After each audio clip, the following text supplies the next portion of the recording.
Sesaat lagi akan Anda dengarkan spesial program Dialog Sambang Parlemen. Acara ini dipersembahkan oleh Dewan Perwakilan Rakyat Daerah Kota Surabaya, Jalan Yosudarso nomor 18-22 Surabaya. DPRD Surabaya, Omah Curhat Arek Surabaya. Selamat pagi sahabat Sonora, terima kasih Anda masih setia terus di siaran Sonora FM 98 Surabaya. Nah sahabat Sonora, dalam beberapa bulan terakhir ini di Spenduk Capil Surabaya produktif sekali mengeluarkan berbagai aturan seputar Adminduk di Kota Pahlawan. Seperti kita ingat, dimulai dari pemberlakuan syarat minimal 1 tahun tinggal di Surabaya untuk bisa mengikuti zonasi PPDB untuk tingkat SD. Tidak lama kemudian muncul lagi kebijakan pecah kakak harus pisah rumah. Setelah itu muncul lagi kebijakan satu rumah ditinggali maksimal 3 kakak, hingga yang terbaru yang juga cukup mengagetkan dan bikin was-was warga kota Surabaya adalah ancaman 61.750 kakak di Surabaya yang akan diblokir. Nah sahabat Sonora, intervensi Pemkot agar tepat sasaran bagi warga Surabaya ini menjadi latar belakang yang diklaim untuk diberlakukannya berbagai kebijakan Adminduk ini. Mengapa aturan yang bertubi-tubi ini begitu terkesan mendadak dikeluarkan dengan jangka waktu kisaran hanya hitungan bulan saja? Efektifkah berbagai aturan Adminduk ini, sahabat Sonora, untuk menjamin intervensi pengentasan kemiskinan dan masalah kesehatan di Surabaya ini bisa tepat sasaran? Nah pagi ini saya Andre Komarudin akan mengajak sahabat Sonora untuk berbincang di program Dialog Sambang Parlemen dengan topik bahasan penertiban KK, untuk apa dan siapa. Bersama narasumber kami ada Muhammad Mahmud, Esos MSI, anggota Komisi A DPRD Kota Surabaya. Assalamualaikum, selamat pagi Cak Mahmud.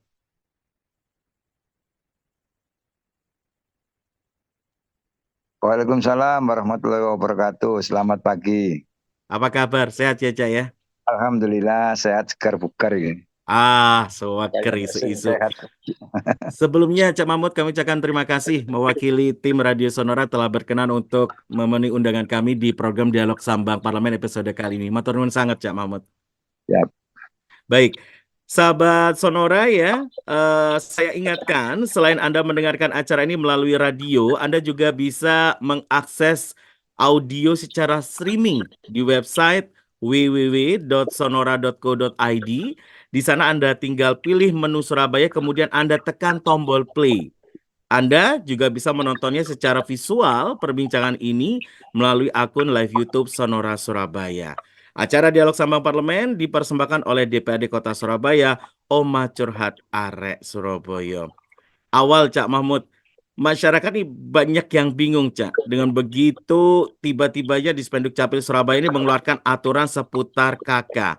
Terlepas adanya klaim dari Pemkot bahwa hal ini dilakukan sebagai upaya untuk menjaga efektivitas intervensi yang diberikan kepada masyarakat agar tepat sasaran. Namun baru dikeluarkan saja sudah menambah kecemasan warga. Apa yang bisa Anda sampaikan dalam kapasitas sebagai wakil rakyat, Cak Mahmud? Ya, saya memang merasakan rencana itu mesti akan heboh, akan ada daya kejut, akan banyak imbas di masyarakat, karena yang dilakukan pemerintah kota ini sebenarnya tidak populis ya. Ya, tapi ketika kami ajak bicara Dinas Kependudukan, itu menyampaikan ada banyak temuan, misalnya satu rumah ada yang 30 kakak, ada yang 20, bahkan ada yang 80, ada yang 60. Nah, dari segi kewajaran sangat tidak masuk akal. Satu rumah masa kakaknya sampai 30. Nah, seperti itu. Maka setelah dicek di Surabaya ini ada banyak rumah. Nah, totalnya itu sekitar 60.000 tadi. Itu total se-Surabaya. maka program ini langsung dijalankan. Mm-mm. Sekilas info akan ada program ini gitu sosialisasinya, tapi sekarang sudah berjalan, Mm-mm. sudah banyak yang keblokir. Mm-mm. Nah, efeknya pemerintah kota ini tidak memberitahu secara masif kepada warga dan tidak memberi kesempatan kepada warga untuk berbenah diri, Mm-mm. siap-siap atau pindah kakak atau apa istilahnya. Langsung digeradak, langsung blokir. Nah, Mm-mm. efeknya kemarin ada yang nemui saya mengadu dia tidak bisa mendaftarkan anak sekolah. Mm. Ya, itu sebenarnya tidak tahu kalau diblokir. Mm-mm. Ketika dia mendaftarkan anaknya ke SMP, ya kakaknya itu tidak bisa. Ada tulisan diblokir gitu.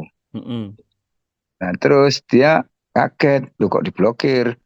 Terus ke Siola, ke kantor pelayanan di Siola, petugas di sana itu ya cuma menyampaikan bahwa memang ini ada program satu rumah itu cuma boleh 3 kakak.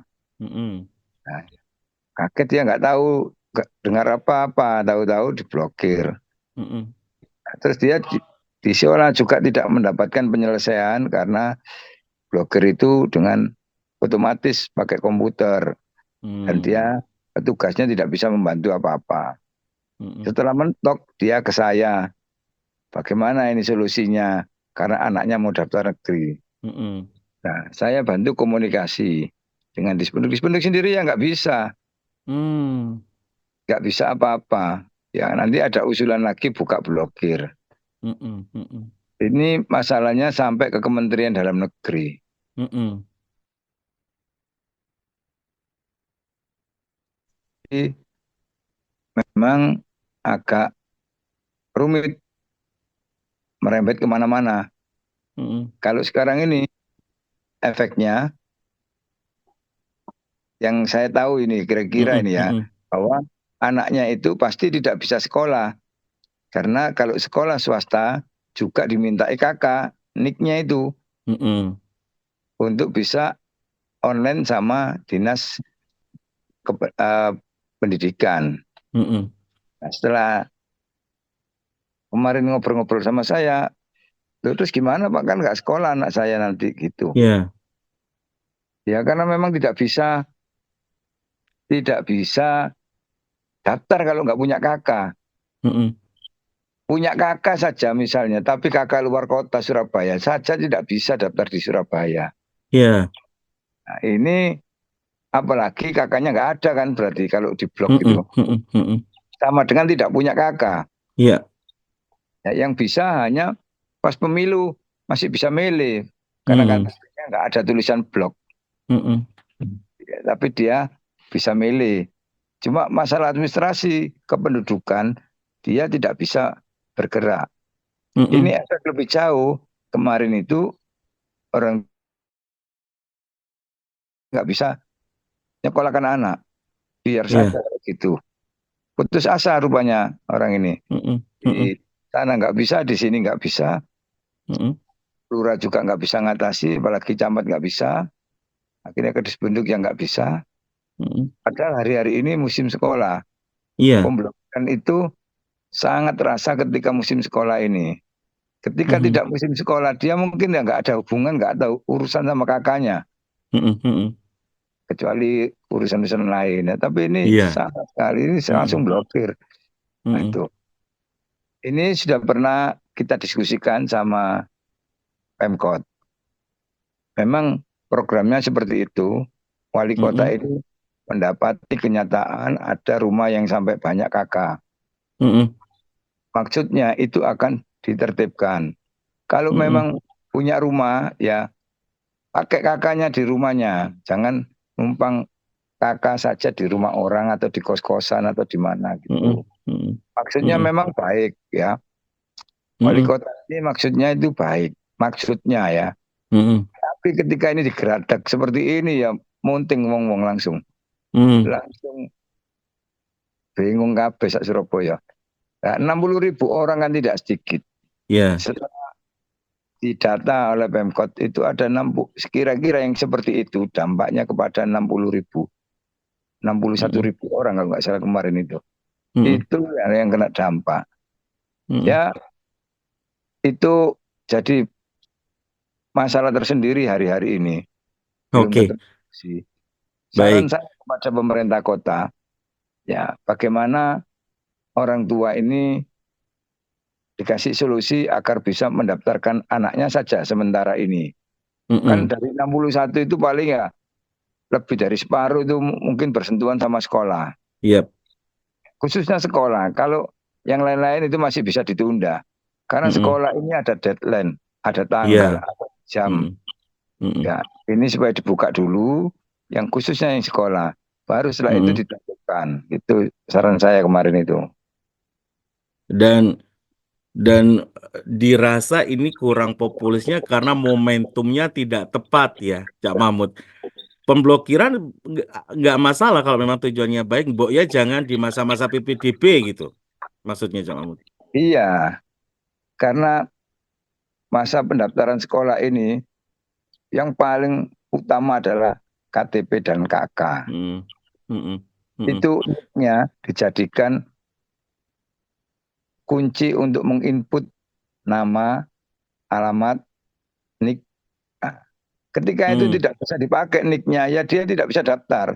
Karena ini kan sudah maju, sudah zamannya komputer. Komputer kan menolak kalau niknya keblokir. Kan nggak bisa diajak ngomong komputer ini. Ya diudak-udak nggak bisa, tetap nggak bisa. Nah, yang diajak ngomong kan petugasnya. Petugasnya nggak ada, daftarnya pakai WA, pakai laptop di rumah. Ya, dia stres ngurus ini. Orang-orang ini sekarang banyak yang stres karena daftar nggak bisa, ini nggak bisa. Terus ngomong sama laptop ya nggak bisa ngomong. Setelah Anda rekomendasikan ke Pemkot, apakah per hari ini ada relaksasi pelonggaran untuk warga yang butuh KK untuk persyaratan PPDB-SD? Sepertinya tidak ada. Ya, karena ini sudah diprogram seperti itu. Kami cuma mohon agar khususnya yang sekolah saja dibuka. Ini kan masih kemarin 2 hari yang lalu saya ketemunya sama kepala dinasnya bersama staf-stafnya itu.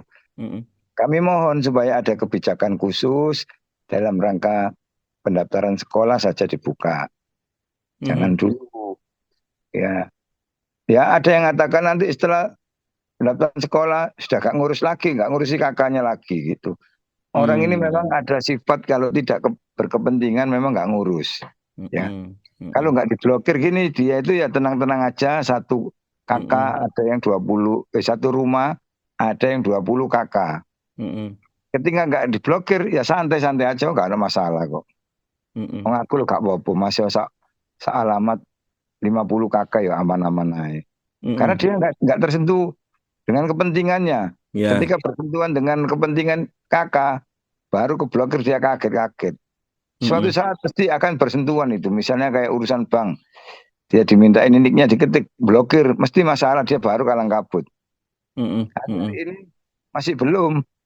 Yang tidak hubungan sama PPDB. Yang kalang kabut, yang daftar anak aja. Khususnya PPDB, saran saya kepada Pemkot ini, agar ada kebijakan khusus. Karena ini menyangkut pendidikan. Masa depan anaknya. Gak daftar negeri.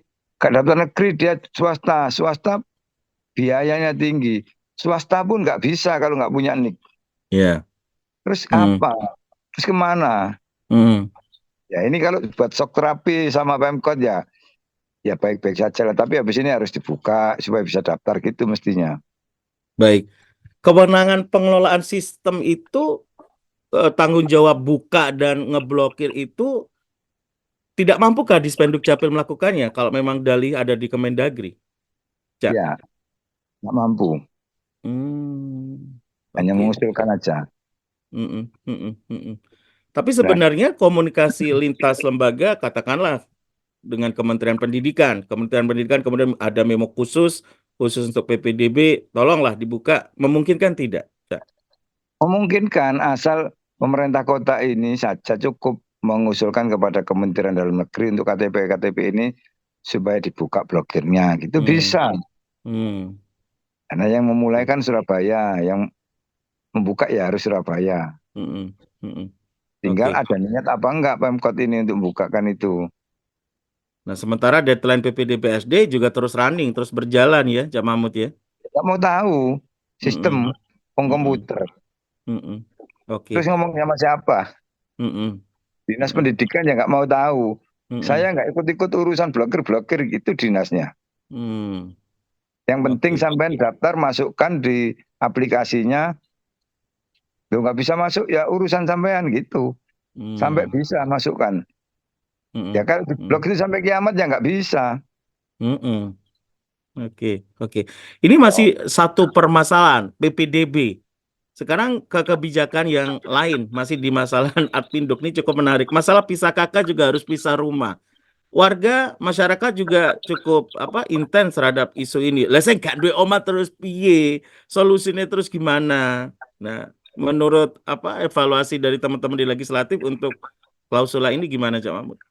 Ya, nah, ini kan memang kalau kita kemarin bahas itu efeknya kemana-mana memang jauh Mm-mm. sekali. Mm-mm. Ya, belum nanti anaknya menikah, terus kakaknya bisa, tapi dia tidak di situ atau di Mm-mm. mana, pasti masalah. Mm-mm. Ya, efeknya memang luar biasa. Yang Mm-mm. selama ini dianggap biasa-biasa saja. Ya, Mm. jadi pemerintah kota niatnya sudah baik, hanya Mm-mm. saja harus ada kebijakan. Dikasih waktu misalnya 6 bulan. Diumumkan bagi warga yang kakaknya itu berkumpul bersama yang lain dalam satu titik, satu alamat, Mm-mm. lebih dari 3, harus segera pindah dikasih waktu 6 bulan. Gitu mestinya.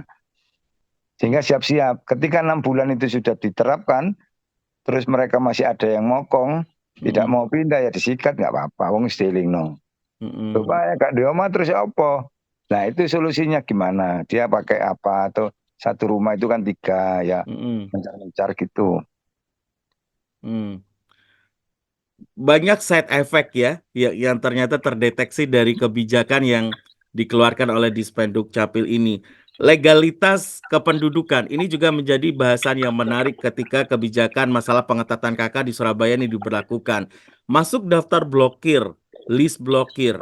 Seakan-akan masyarakat merasa legalitasnya ini juga sudah nggak ada karena nggak bisa diakses. Nah, ini gimana untuk agar tetap terjamin legalitas kependudukan, hak kependudukan dari seorang warga di Surabaya, Cak Mahmud? Iya. Jadi yang perlu diketahui masalah kependudukan atau hak warga kependudukan itu adalah tanggung jawab pemerintah. Mm-mm. Kasarnya gini, misalnya saya tidak punya KTP, saya tidak ngurus. Saya itu tidak bisa disalahkan Mm-mm.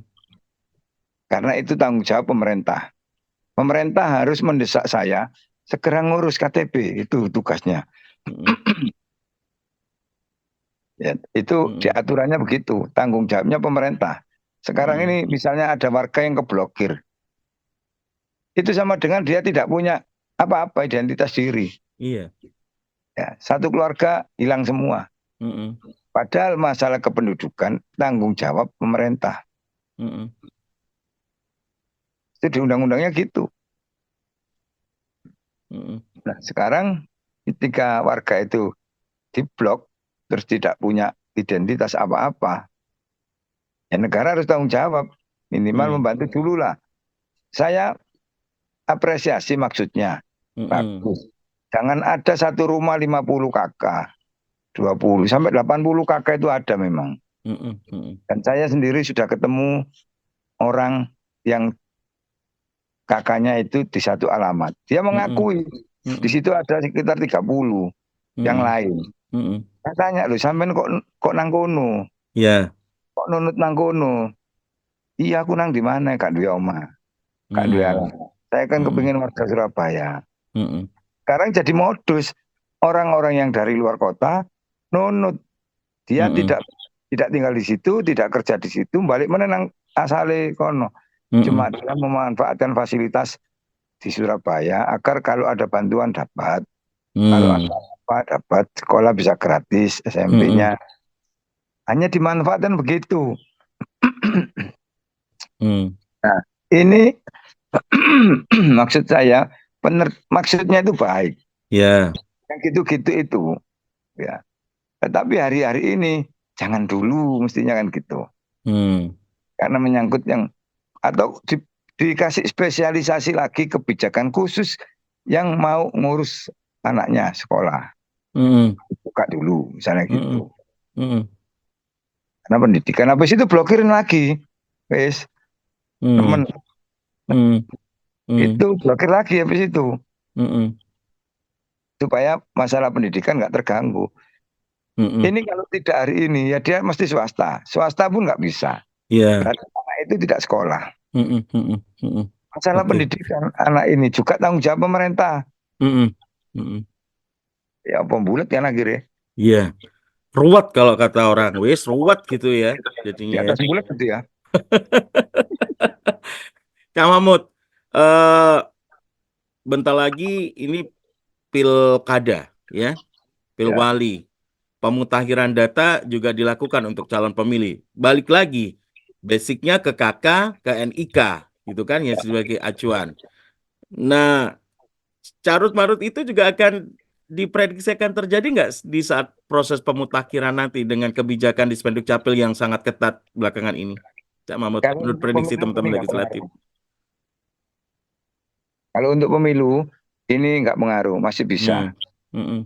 Kemarin sudah kita tanyakan, khusus pemilu meskipun diblokir itu masih bisa. Hmm. Mm-mm. Mm-mm. Ya. Oke, Jadi nggak Cak ada Mahmud. masalah. Mm-mm.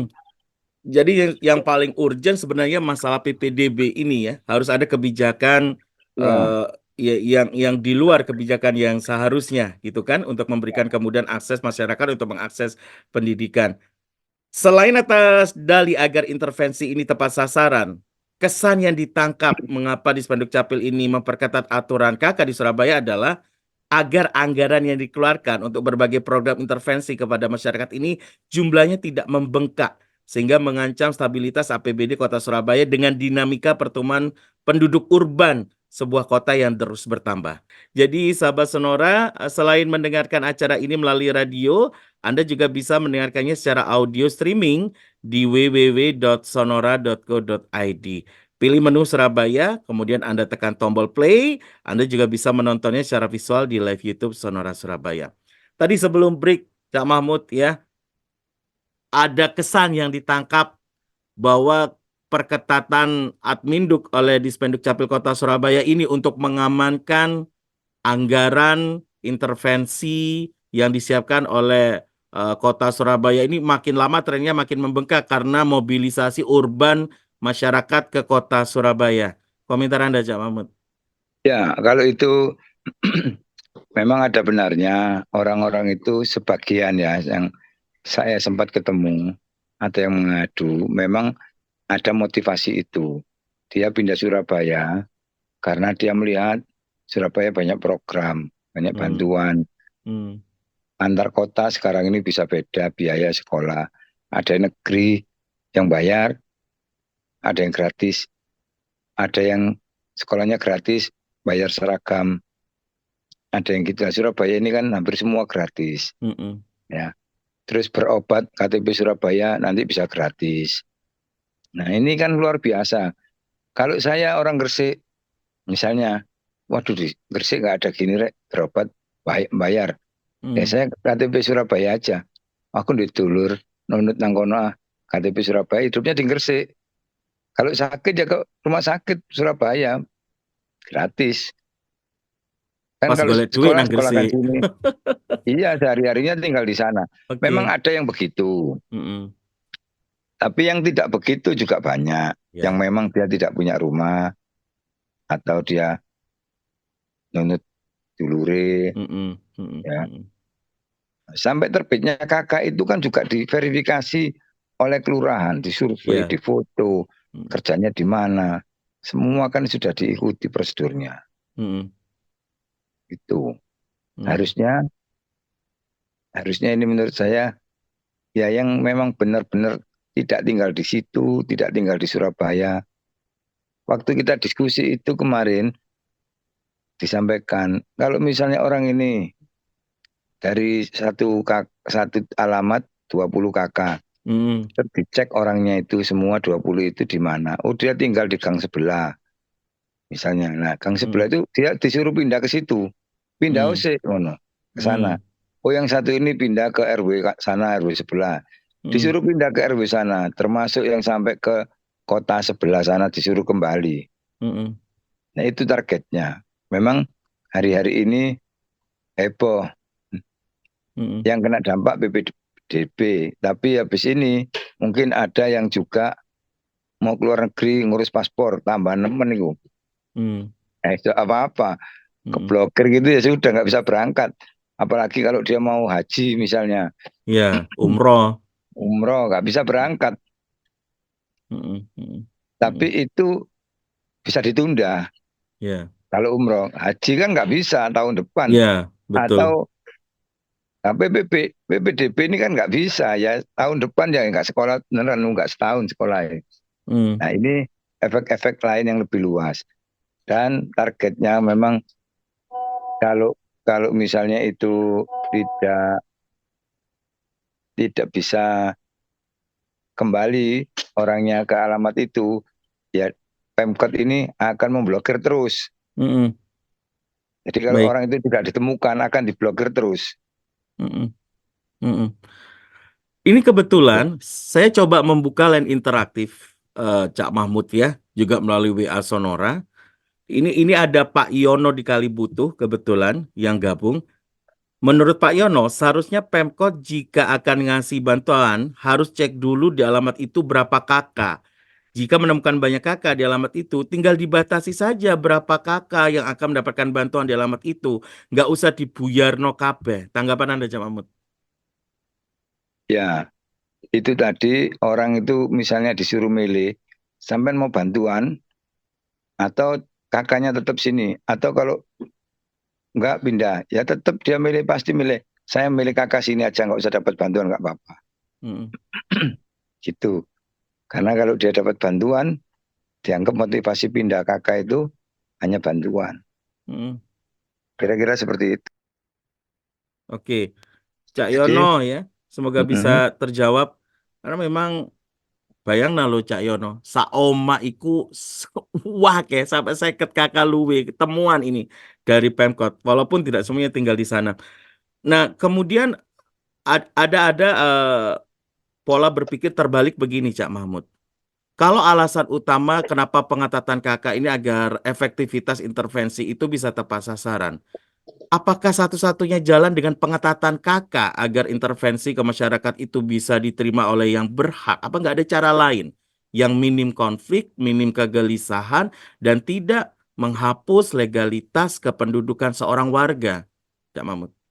Ya, jadi menurut saya tidak bisa seperti ini ya diblokir terus untuk motivasinya hanya menghindari agar bantuan itu tepat guna, tepat sasaran. Sepertinya tidak bisa begitu. Mm, Kalau mau penghematan, banyak sekali sektor lain yang harus dihemat. mm, Ya, pesta-pesta rakyat yang tidak berupa apa-apa, hampir tiap malam digelar, mm, kegiatan-kegiatan lain yang harus terus ada di mana-mana. Itu kalau dihemat juga bisa.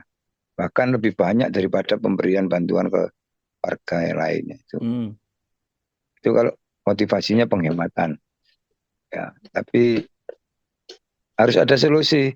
Kalau Pemkot motivasi penghematan, ya sektor lain banyak pembangunan yang nggak penting. Misalnya ini, mm, mm, misalnya saya kasih contoh pembangunan jembatan di Kenjeran yang bisa ada air mancur yang bisa joget, mm, misalnya 200 miliar. mm, Terus pembangunan jembatan di Joyoboyo yang dari Ayani itu RSI bisa langsung belok lewat Gunung Sari. mm, Nah, seperti itu 200 miliar. Nah, itu bisa untuk penghematan kalau misalnya tidak dibangun jembatan itu loh orang ya tetap bisa lewat yang lain. Juga mm, tidak macet. Mm-mm. Maka harus ada analisa evaluasi Mm. prioritas pembangunan dan prioritas penggunaan APBD agar ada penghematan yang luar biasa. Kalau pemberian bantuan itu anggap aja keliru wes ini wong iki ternyata wong desa, wong luar kota. Terus motivasinya bantuan itu kan memang untuk orang itu bisa hidup dan dia kakak Surabaya Mm. dan itu ada unsur sosialnya. Mm-mm. Masa memberi bantuan ketika keliru orang, ini orang luar kota tinggal di sini cuma pindah kakak, terus menyesalnya sekali. Mm. Menyesal sekali karena memberi bantuan begitu. Mm. Apakah tidak menyesal ketika ada penggunaan APBD yang keliru, Mm-mm. yang boros, yang dijadikan honor apa gaji yang terlalu tinggi? Mm-mm. Kalau motivasi penghematan ya, harusnya kan ada analisa, evaluasi mana-mana yang lebih tidak tepat. Kalau Mm-mm. masalah bantuan keliru itu sosial, ya. Ada unsur sosialnya. Mm-mm. Ya, jangan disesali lah bantu orang terus keliru ini. Saja nih wong Sidoarjo tapi pindah kakak gini malah oleh bantuan ini. Mm. Ya satu itu atau anggap aja 10 orang seperti itu keliru Pemkot bantu orang. Ya orang itu aja diurusi, tapi jangan menyesal Mm. membantu. Tapi yang lebih banyak kan pemborosan di tempat lain banyak kalau mau dianalisa. Mm-mm. Mm-mm. Mm-mm. Cak Mahmud, masyarakat juga mempertanyakan, publik juga mempertanyakan, apakah seakan-akan tidak ada komunikasi yang harmonis antara Surabaya Raya, Pemkot Surabaya dengan Sidoarjo atau Gresik yang mobilitas penduduknya di titik yang sama sehingga terjadilah upaya pemblokiran, saling lempar, iki wargamu, iki wargaku, cukun mana wargamu. Nah, apakah itu juga ditangkap oleh teman-teman di legislatif? Disharmonisasi komunikasi ini. Ya sepertinya memang ada pembicaraan antar bupati wali kota. Tetapi bupati wali kota itu menyerahkan penguasa wilayah masing-masing. Hmm. Kalau misalnya yang pernah dibahas juga ada gelandangan, ada pengemis, ada pengamen jalanan di perempatan. Ketika ditangkap ternyata itu Nganjuk, Gresik, Sidoarjo, Hmm. Madura. Nah itu dimasukkan di karantina langsung dikirim ke kotanya oleh bupatinya atau wali kotanya. Hmm. Menjadi tanggung jawab Hmm. penguasa lokal untuk mengembalikan. Hmm. Jadi kalau Hmm. seperti ini warga atau orang-orang itu menjadi beban kota yang ketempatan. Nah, di Hmm. antara Surabaya dan sekitarnya, yang paling menarik kan memang Surabaya, ibu kota provinsi. Hmm. Ya, ini paling menarik sehingga magnet untuk orang berbondong-bondong datang cukup kuat ke Surabaya, cari rezeki, malamnya pulang. Bahkan Hmm. ada yang mengatakan Surabaya ini kalau siang gini penduduknya sampai 5 juta. Ya, tapi kalau malam Hari 3 separuh juta, nih. 3 juta sesuai Oke, kakak. oke, baik, baik. Cak Mahmud, eh, selama Anda berada di Dewan gitu ya, Anda selalu mengikuti perkembangan apa penetapan anggaran untuk intervensi kepada masyarakat di Surabaya. Memang makin lama itu trennya memang angkanya makin besar dan semakin besar itu evaluasinya apa? Karena jumlah penerimanya makin banyak atau kebutuhan hidupnya makin meningkat atau gimana sih Cak Mahmud? Ya, kalau bahas itu menurut saya ya yang di lapangan ini. Di satu sisi sekarang ini banyak orang yang tidak bekerja, korban PHK, Mm-mm. ya, susah cari kerja. Di sisi lain kebutuhan meningkat. Mm-mm. Ada juga orang yang misalnya 1 bulan, ini saya anggap menengah ya, cukupan Surabaya 5 juta Mm-mm. 1 bulan. Kalau 2 tahun, 3 tahun lalu 5 juta cukup untuk sampai tanggal 30. Nah, sekarang ini 5 juta tanggal 15 sudah menipis. Mm-mm. Karena apa? Karena barang yang dibeli meningkat harganya. Ya. Mundak kabeh. Mm. Ya, beras mundak, lengo mundak, iki mundak kabeh. Akhirnya 5 juta itu sampai tanggal 16 terus menipis. Mm-mm. Awal-awalnya dulu sampai tanggal 31 cukup. Mm-mm. Ya, itu untuk kebutuhan hidup saja. Mm. Belum orang itu kepingin jalan-jalan, kepingin ngelencer, Iya. kepingin nyicil sepeda motor, kepingin itu, kepingin itu. Belum, Mm-mm. belum termasuk gitu. Hidup saja yang biasa. Itu sekarang 5 juta sudah nggak cukup di Surabaya, misalnya seperti itu. Maka Mm-mm. lo dulu cukup karena dulu beras 1 kilo masih ada yang 6.000. Sekarang ini sudah 15.000, ada yang 8.000, 10.000, Mm. ada yang 13.000, ya tergantung mereknya. Sekarang Mm. beli yang biasa saja sudah mahal. Terus mengurangi kualitas beras untuk yang penting hidup. Akhirnya kan begitu. Mm. Akhirnya minyak goreng wis ya ojo sing larang-larang. Minyak pemerintah aja, minyak kita 13.500. Mm. Itu kadang naik, kadang hilang di pasaran. Mm. Nah, hal-hal semacam ini yang membuat warga kota ini kadang-kadang bingung. Ini yang punya uang 5 juta, yang kerja setiap bulan 5 juta. Apa ada yang tidak kerja? Ada. Mm. Apa ada yang pinjem terpaksa pinjem beras ke tetangga? Ada. Mm.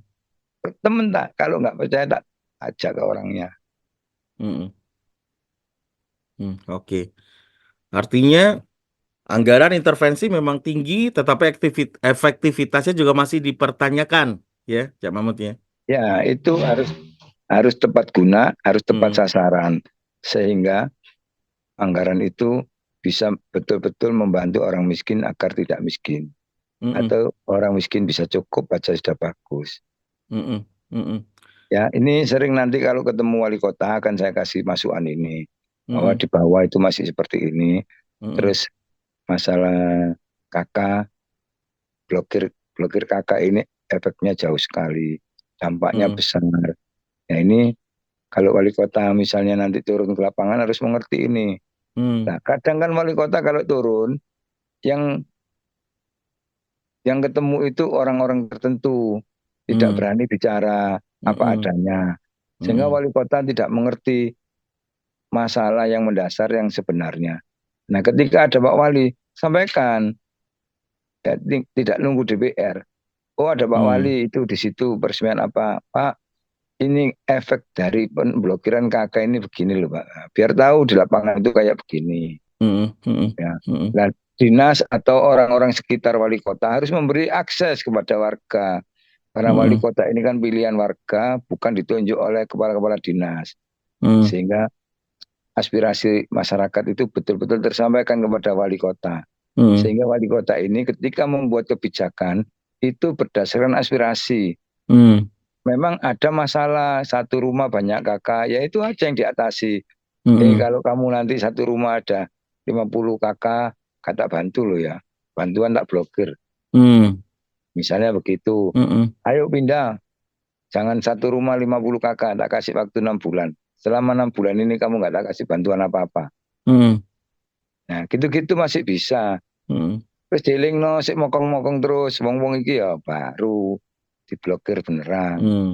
Terus tak elingno kok sik blablek kae, Mm. gak Mm. tertib. Endi ono sak omahe sini 50 iku. Mm. Misalnya Mm. 50 kakak wong nang di kabeh. Mm. Gak masuk akal, ngerusak sistem administrasi. Ya memang bisa begitu. Kan Mm. memang gak masuk akal satu rumah 50. Mm. Ada tapi Mm. 80 itu ada. Mm. Saya Mm. kemarin ngobrol orang itu rumahnya, dia itu beli rumah Mm. sudah transaksi semua. Ternyata di rumah itu ada 20 kakak. Mm. Dia tahunya itu ada tagihan, ada pengiriman kartu kredit, Mm. ada surat datang, ada ini, ada Ke gitu-gitu. alamat orang Terus, satu itu. terus dia cek loh, kok ada surat-surat ini, terus cek kelurahan, ternyata 20 kakak di rumah itu. Mm. Terus ya apa Pak Lurah iki? Yo anu ya apa carane golek wong gak kenal aku tuku omah iki kan. Tuku. Mm. Mm. Mm. Itu Mm. ada yang pengalaman cerita saya kemarin itu. Iya, oke. Gitu. Cak Mahmud, pengennya kita ngobrol lebih lama lagi nih ya. Iya, ini Cuma kasihan lebih asik ini. betul, Makin Cuma lama kita makin asik ini. cuma yang menjadi apa ya, titik keprihatinan bersama adalah niatnya baik tapi caranya saya nggak pas. Bahasa sederhananya Nah, Surabaya kira-kira iya. kayak gitu. Closing Mm-mm. statement nih, Cak Mahmud, untuk perbincangan yang menarik pagi hari ini. Ya, Dengan topik bahasan penertiban KK untuk apa dan siapa, monggo Cak Mahmud. ya, untuk warga yang kena dampak dari penertiban ini mungkin kalang kabut ya. Yang tidak kena dampak mungkin nggak ngerti. Karena apa-apa ini loh aku. Hmm. Biasa-biasa, ya memang sampai nggak kena dampak. Yang kena dampak yang satu rumah kakaknya banyak. Nah, saran saya, khususnya hari-hari ini untuk yang pendidikan saja dibuka. Atau yang ada keperluan mendadak seperti paspor, atau yang lain, yang BPJS-nya ikut keblokir, sakit di rumah sakit, KTP-nya ikut keblokir. Nah, hal-hal seperti itu yang harus dibuka. Sementara saja sambil diingatkan. Dan kebijakan ini ya dari pemerintah kota maksudnya bagus, tapi jangan langsung digeratak semua sama gini ya, dikasih dulu waktu 6 bulan supaya mereka berbondong-bondong mencar pindah rumah, cari kakak baru, memikirkan identitas dirinya. Nah, kalau langsung gratis ini efeknya jauh. Kasihan nanti warga. Nah, ini saran saya ke pemerintah kota. Kalau warga ini sudah setengah mati, nggak bisa apa-apa sekarang ini. Ya, itu Baik. saran saya ke pemerintah kota. Baik. Matur nuwun, terima kasih Cak Ya, Mahmud. sama-sama. Perbincangannya pagi hari ini ya. Sehat selalu. Semoga kita bisa berjumpa lagi Amin. di episode yang lain dengan bahasan yang lebih menarik lagi, dan tentu saja Amin. saya pikir setiap bahasan akan menarik karena Ya. dari program acara ini masyarakat bisa tahu ini loh permasalahannya dari Surabaya saat ini. Kira-kira gitu ya, Cak Mahmud ya. Ya. Baik. Ya. Demikian tadi sahabat sonora perbincangan saya, Andri bersama Muhammad Mahmud Esos MSI, anggota Komisi A DPRD Kota Surabaya di program Dialog Sambang Parlemen. Saya Andri pamit, terima kasih banyak. Assalamualaikum warahmatullahi wabarakatuh.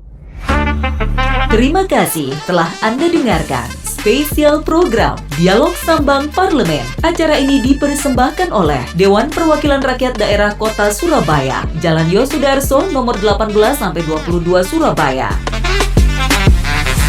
DPRD Surabaya, Omah Curhat Arek Surabaya.